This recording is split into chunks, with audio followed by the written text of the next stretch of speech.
서울중앙지법 앞에 플래시가 터지고 수갑찬 한국 기술자들이 끌려 나옵니다. 잠수함 설계도 이 1000페이지를 해외로 유출한 산업 스파이죠. 징역 2년 6개월에 벌금 150억 원이라는 중형이 때려졌어요. 그런데 정작 이 설계도를 받으려던 나라가 누군지 아세요? 바로 30년 전 한국을 배신자라고 낙인 찍으며 등을 돌렸던 대만입니다. 더 기가 막힌 건 이 나라가 그 설계도 하나 얻으려고 무려 21조 원이라는 천문학적 예산을 준비해뒀다는 거예요. 웬만한 중소국가 국방비 전체보다 많은 돈인데 정작 그걸 쓸 기술이 없어서 남의 나라 기술자들 몰래 빼가다 걸린 겁니다. 한번 되짚어볼까요? 1992년 8월 24일 명동 한복판에 있던 대만 대사관 앞이었습니다. 2,000명이 넘는 화교들과 대만 교민들이 오열하며 서 있었고 태극기와 청천백일기가 나란히 내려오고 있었어요. 한국이 중국과 수교하면서 대만을 버린 날이었거든요. 찰스 슈치킹 대사는 떠나면서 이렇게 말했죠. 우리는 반드시 다시 돌아올 것이다. 그날 이후 대만 사회 전체에 혐한 감정이 뿌리내렸습니다. 한국은 믿을 수 없는 배신자다, 의리 없는 나라다, 이런 인식이 30년간 이어졌어요. 대만 정부는 즉각 한국과의 항공협정을 파기했고 한국 기업들의 입찰 참여에 제한을 걸기 시작했습니다. 스포츠 경기에서 한국이 지기라도 하면 대만 언론은 축제 분위기였죠. 한국을 꺾었다는 것 자체가 톱뉴스감이 될 정도로 감정이 격했어요. 그런데 재미있는 건 대만 사람들이 한국을 미워하면서도 한편으로는 깔봤다는 겁니다. 당시만 해도 대만의 기술력이 한국보다 앞섰다고 자부했거든요. TSMC라는 회사 들어보셨죠? 세계 최고의 반도체 파운드리 기업인데 바로 대만 회사예요. 1990년대부터 2000년대 초반까지만 해도 대만은 IT 부품 산업에서 한국을 확실히 앞서고 있었습니다. 그래서 대만 사람들 머릿속에는 묘한 이중성이 자리 잡았습니다. 한편으로는 한국을 절대 믿을 수 없는 배신자로 낙인 찍으면서도 다른 한편으로는 기술력에서만큼은 자기들이 한국보다 우위에 있다고 자부했던 거예요. 미워하면서도 깔보는 이런 복잡한 감정이 30년 내내 이어졌습니다. 실제로 숫자를 보면 1992년 단교 당시 한국의 1인당 GDP는 약 8,000달러, 대만은 1만 조 정도였어요. 대만이 조금 앞서 있었죠. 30년이 지난 2024년 기준으로는 한국이 3만 3,000달러, 대만이 3만 2,000달러로 거의 비슷해졌고요. 경제 규모로 따지면 한국이 훨씬 커졌습니다. 하지만 진짜 격차가 벌어진 건 경제가 아니라 방위산업이었어요. 이게 오늘 이야기의 핵심입니다. 1992년 당시만 해도 한국 방사는 솔직히 변변치 않았습니다. 미국 무기를 라이선스 생산하는 정도였고 대만도 크게 다르지 않았어요. 둘 다 미국한테 무기 사다 쓰는 처지였죠. 그런데 30년이 지난 지금 상황이 완전히 뒤집혀 버렸습니다. 한국이 뭘 만들었는지 한번 볼까요? 잠수함 분야에서는 3,000톤급 도산 안창호함을 독자 설계했어요. 여기서 잠수함 발사 탄도미사일까지 쏠 수 있는 능력을 갖췄죠. 세계에서 이런 잠수함 만드는 나라가 손에 꼽힙니다. 수상함은 어떤가요? 이지스함인 세종대왕급을 독자 건조했고 아시아에서 이지스함 직접 만드는 나라는 한국과 일본뿐이에요. 호위함도 인천급, 대구급, 충남급으로 계속 진화시키고 있습니다. 전투기는 T-50 골든이글을 만들어서 전 세계에 수출 중이고 지금은 KF-21이라는 4.5세대 전투기까지 개발하고 있어요. 반면 대만은 어떨까요? 잠수함은 1990년대에 네덜란드에서 구입한 두 척이 전부입니다. 이미 30년이 넘은 골동품이고 독자 개발 능력은 전무해요. 수상함은 프랑스에서 산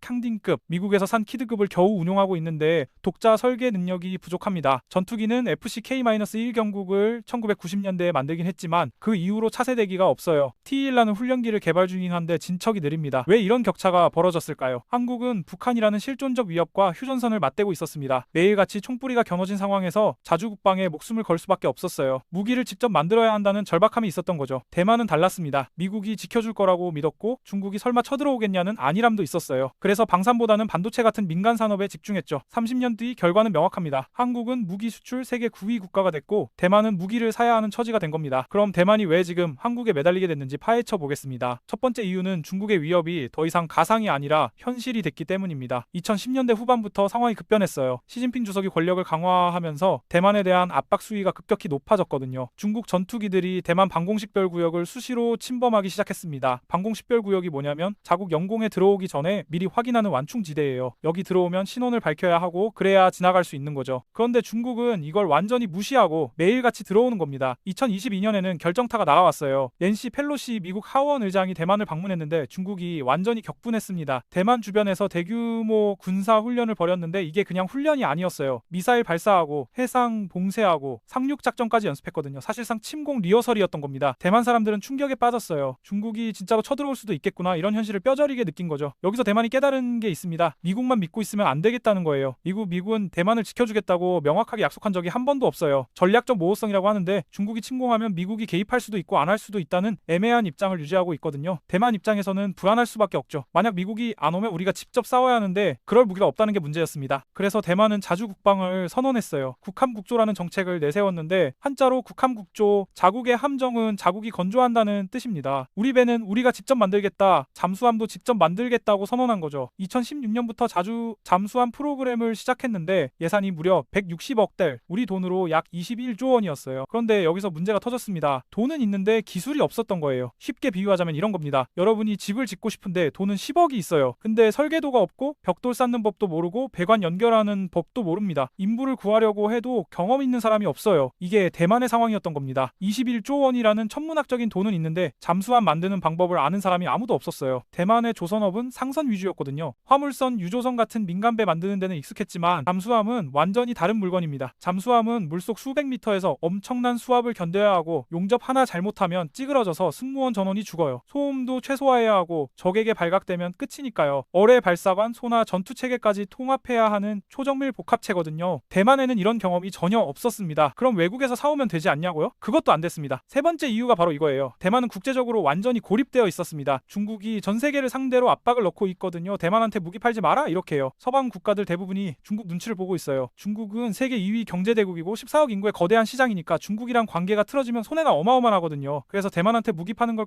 꺼리는 겁니다. 그럼 미국은 어떨까요? 미국이 도와주면 되지 않냐고요? 여기에도 문제가 있었습니다. 미국은 디젤 잠수함 기술이 없어요. 미국 해군은 핵 잠수함만 운용하거든요. 대만이 필요한 건 재래식 디젤 잠수함인데 미국은 그걸 안 만듭니다. 도와주고 싶어도 기술 자체가 없는 거예요. 독일은요? 다들 중국 눈치 보느라 안 팔아요. 대만은 사방이 막힌 상황에서 주변을 둘러봤습니다. 그런데 바로 옆에 자기들이 30년간 무시했던 나라가 세계 최고 수준의 잠수함을 찍어내고 있더라는 거예요. 한국이었습니다. 한국의 대우조선해양, 지금의 하나오션은 잠수함 건조 기술에서 세계 최고 수준이거든요. 독일에 209급 잠수함을 들여와서 한국형으로 개량하고 더 발전시켜서 3000톤급까지 독자 설계했어요. 인도네시아, 폴란드 같은 나라에 수출까지 하고 있습니다. 대만은 한국 기술자들을 타깃으로 삼았어요. 대만 국제조선공사 HBC라는 회사가 있는데 대만 정부가 잠수함 건조를 맡긴 곳입니다. 이 회사가 전 세계의 잠수함 전문가들을 물색했고 그 중에서 한국의 대우조선해양 출신 기술자들에게 접근했습니다. SIEI노텍이라는 한국의 해양기술 컨설업체가 있었는데 여기 소속 기술자들이 대만으로 건너갔어요. 이들은 잠수함 건조 설비 구축, 용접 기술 지도, 압력 선체 검증 같은 핵심 공정에 깊숙이 관여했습니다. 여기서 더 충격적인 게 있습니다. 한국 경찰과 검찰의 수사 결과 대우조선해양이 인도네시아에 수출했던 잠수함 설계 도면이 대만에 넘어간 정황이 포착됐어요. DSAE-1400급이라는 잠수함인데 209급을 기반으로 한국이 독자 개량한 모델입니다. 이 설계 도면 2000페이 분량이 대만 측에 전달된 거예요. 대만의 하이쿤 잠수함이 DSNE-1400과 크기나 배수량에서 유사하다는 건 우연이 아닙니다. 2025년 12월 한국 법원에 판결이 나왔어요. SI노텍 대표와 임직원들에게 징역 2년 6개월 실형이 선고돼 벌금은 150억 원이었습니다. 집행유예 없는 실형이에요. 재판부는 이렇게 말했습니다. 유출된 기술은 국가 안보에 직결되며 수출 대상국인 대만은 동아시아 주변국 즉 중국과 긴장 관계에 있어 외교적 부담을 초래할 수 있다. 한국 정부가 대만과의 군사 협력을 공식적으로 인정하지 않겠다는 강력한 메시지였던 겁니다. 그런데 대만의 반응이 흥미로워요. 공식적으로는 기술 유출을 부인했습니다. 우리는 그런 적 없다. 독자 개발이다. 이렇게 말했거든요. 하지만 속으로는 발을 동동 구르고 있어요. 한국 기술자들이 철수하면 후속 잠수함 건조 일정에 차질이 생기니까요. 하이쿤 1번함은 어찌어찌 진수했는데 2번함부터는 어떻게 할지 막막한 상황입니다. 이게 바로 네 번째 이유예요. 대만에게 한국은 유일한 대안이거든요. 일본은 어떠냐고요? 일본도 잠수함 수는 있긴 한데 평화헌법 때문에 무기 수출에 제약이 있습니다. 그리고 일본도 중국 눈치를 완전히 무시할 수는 없어요. 유럽은 다들 중국 시장이 무서워서 대만한테 무기 안 팔고요. 즉각적인 기술 지원이 가능한 인접국 중에서 대만이 기댈 곳은 한국밖에 없는 겁니다. 잠수함만 그런 게 아닙니다. 대만은 수상한 분야에서도 한국을 부러워하고 있어요. 대만은 원래 4,500톤급 차세대 호위함을 독자 개발하려고 했습니다. 그런데 실패했어요. 핵심인 위상 배열 레이더 AESA라고 하는데 이 기술이 없었던 거예요. 전투체계 통합 능력도 부족했고요. 반면 한국은 인천급, 대구급, 충남급으로 이어지는 호위함을 독자 개발했습니다. 필리핀 같은 나라에 수출까지 하고 있고 2025년 12월에도 필리핀에 호위함 2척 추가 수출 계약을 맺었어요. 대만은 급한 대로 2,500톤급 경호위함으로 계획을 줍니다. 큰 배를 못 만드니까 작은 배라도 먼저 만들자는 거죠. 그런데 업계에서는 이 경호위함 설계에도 한국의 영향이 있다는 루머가 돌고 있어요. 대만 해군이 한국형 호위함을 벤치마킹했다는 겁니다. 대만은 최근 2026년 예산에 6,000톤급 차세대 주력함 설계를 다시 포함시켰어요. 포기하지 않겠다는 거죠. 하지만 현실적으로 한국 같은 기술 파트너 없이는 쉽지 않을 겁니다. 항공전력도 마찬가지예요. 대만 공군은 노후화된 F-15 전투기를 대체할 고등훈련기가 필요했습니다. 한국의 FA-50이 딱 맞는 대안이었어요. 성능 좋고 가격 적당하고 납기 빠르니까요. 대만 내부에서 FA-50 도입 가능성이 비공식적으로 타진됐습니다. 하지만 중국의 반발을 우려한 한국 측이 난사한색을 표했고 대만도 자체 개발 훈련기 T-5를 밀어야 하는 입장이라 무산됐어요. 그런데 T-5가 계속 문제에 부딪힐 때마다 대만군사 전문가들 사이에서는 이런 말이 나옵니다. 우리가 한국처럼 했어야 했는데. 여기서 역사적 비교를 한번 해볼게요. 1970년대 한국과 대만은 비슷한 처지였습니다. 둘 다 미국의 보호 아래 있었고 둘 다 공산주의 위협에 노출되어 있었어요. 둘 다 가난한 개발도상국이었고요. 그런데 두 나라가 선택한 길이 달랐습니다. 한국은 박정희 정부 때부터 자주 국방에 목숨을 걸었어요. 미국이 주한미군 철수를 언급할 때마다 불안해했거든요. 그래서 국방과학연구소를 만들고 무기를 직접 개발하기 시작했습니다. 처음에는 어설펐죠. 미국 무기 따라 만드는 수준이었어요. 하지만 30년, 40년을 꾼을 꾸준히 투자했고 그 결과가 지금의 K방산입니다. 대만은 미국이 지켜줄 거라고 믿었어요. 중국이 설마 쳐들어오겠냐는 안일함도 있어 국방보다는 경제에 집중했습니다. 반도체에 올인한 거죠. 결과적으로 대만의 선택은 틀리지 않았어요. TSMC는 세계 최고의 파운드리가 됐으니까요. 대만 반도체 없으면 전 세계의 스마트폰, 컴퓨터가 멈춥니다. 하지만 이게 국방력을 대체할 수는 없었어요. 반도체로 돈은 벌었는데 그 돈으로 지킬 무기가 없는 거예요. 반면 한국은 북한이라는 현실적인 위협 앞에서 국방에 투자할 수밖에 없었고 그게 30년 뒤 세계적인 방산 강국이라는 결과로 돌아온 겁니다. 아이러니하죠. 한국의 불행, 그러니까 북한과의 대치 상황이 오히려 한국 방산을 키운 거예요. 대만은 상대적으로 평화로웠기 때문에 방산에 소홀했고 지금 그 대가를 치르고 있습니다. 마치 시절 고생 많이 한 애가 어른이 돼서 강해지고 어린 시절 편하게 자란 애가 어른이 돼서 힘들어하는 것 같아요. 그렇다면 앞으로는 어떻게 될까요? 대만은 계속 한국에 매달릴 겁니다. 공식 채널로는 안 되니까 비공식 채널을 동원하겠죠. 민간 기술 협력 형태로 제3국을 통해서 어떻게든 한국 기술을 가져오려 할 거예요. 한국 입장에서는 딜레마입니다. 대만은 잠재적인 방산 시장이에요. 큰 돈이 될 수 있거든요. 그리고 지정학적으로 대만이 중국에 먹히면 한국 안보에도 위협이 됩니다. 대만을 돕는 게 한국 국익에도 맞을 수 있어요. 하지만 중국이라는 변수가 있습니다. 2016년 사드 배치 때 한국이 뭘 겪었는지 기억하시죠? 중국의 경제 보복으로 한국 기업들이 큰 피해를 받았어요. 롯데가 중국에서 쫓겨났고 한류 금지령이 내려졌습니다. 대만에 무기 기술을 넘기면 중국이 또 보복할 수 있어요. 싱하이민 주한 중국 대사는 이미 경고했습니다. 불장난하지 말라고요. 그래서 한국 정부는 전략적 모호성을 유지하고 있어요. 공식적으로는 대만과 군사협력 안 합니다. 이노텍 사건처럼 기술 유출하면 처벌하고요. 하지만 민간 차원의 교류는 완전히 막지 않아요. 반도체 분야에서 한국과 대만은 치포, 한국, 대만, 인도체 협력체로 묶여 있거든요. 앞으로 한국과 대만 관계는 정부 차원의 공식 동맹보다는 민간 기술 협력과 경제 안보를 매개로 한 사실상의 파트너십 형태로 발전할 가능성이 높습니다. 30년 전 한국을 배신자라고 손가락질하며 떠났던 대만, 그 대만이 지금은 한국 기술 없이는 바다를 지킬 수 없는 처지가 됐어요. 중국의 위협이 실존적 공포가 됐고 대만은 돈은 있는데 기술이 없었습니다. 자주 국방을 외쳤지만 30년간 투자를 안 했으니 기반이 없었던 거죠. 국제적으로 고립됐고 서방도 미국도 대만한테 무기 팔기를 꺼려요. 유일한 대안이 한국입니다. 잠수함, 호위함, 전투기까지 독자 개발하고 수출하는 인접국은 한국뿐이거든요. 자존심이 밥 먹여주냐고요? 국제 정치에서는 절대 아닙니다. 30년 전 눈물로 떠났던 대만은 이제 그 한국의 기술력을 빌려 자국의 바다를 지키려 하고 있습니다. 이것이 냉혹한 국제 정세가 만들어낸 역설적인 드라마예요.